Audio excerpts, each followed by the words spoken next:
Skal vi op på broen? Skal jeg stå noget deroppe, eller hvad? Ja, det vil jeg gerne.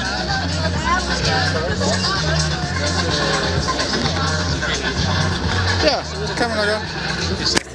Ja, det er et stort kryds. Jeg vil sætte dem over. Nå, sådan der, ja.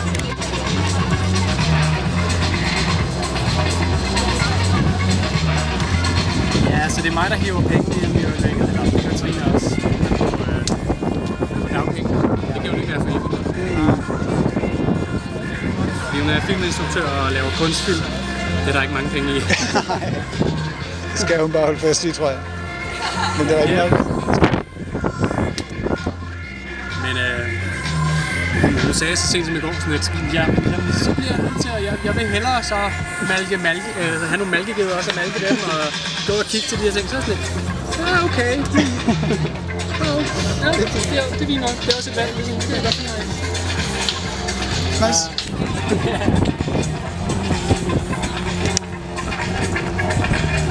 Nice.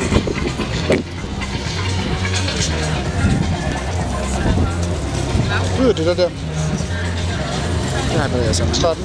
Ej, det måske var meget tid der tilbage. Self-destruction. Ja, det tror jeg faktisk. Men lige nu er det bare sådan en opdagelse af stedet, og det er bare sådan, jeg får sådan helt wow, ved at bare sådan gå ud på grusvejen, og så bare samle nogle pinde op, og så kigge på dem og bare tænke, Multitask. det her, det skal være med til at give energi til, at jeg kan lave aftensmad. Fyre dem ind i min brændeovn, og så brændekomfur, og så laver jeg fucking mad. Jeg bliver sådan helt, jeg har ikke betalt noget for det, jeg skylder ikke nogen noget for at tage de her... Oh, the earth. Yeah, man, and I'm putting it back to the earth. That's when you shit it out. Yeah, that's også det. And when you breathe it out. Og en dag dør du. Og så asken. Ja, så dør jeg, og så giver jeg tilbage. Det er fucking begraves i min have. Jamen, vi arbejder på at få lavet et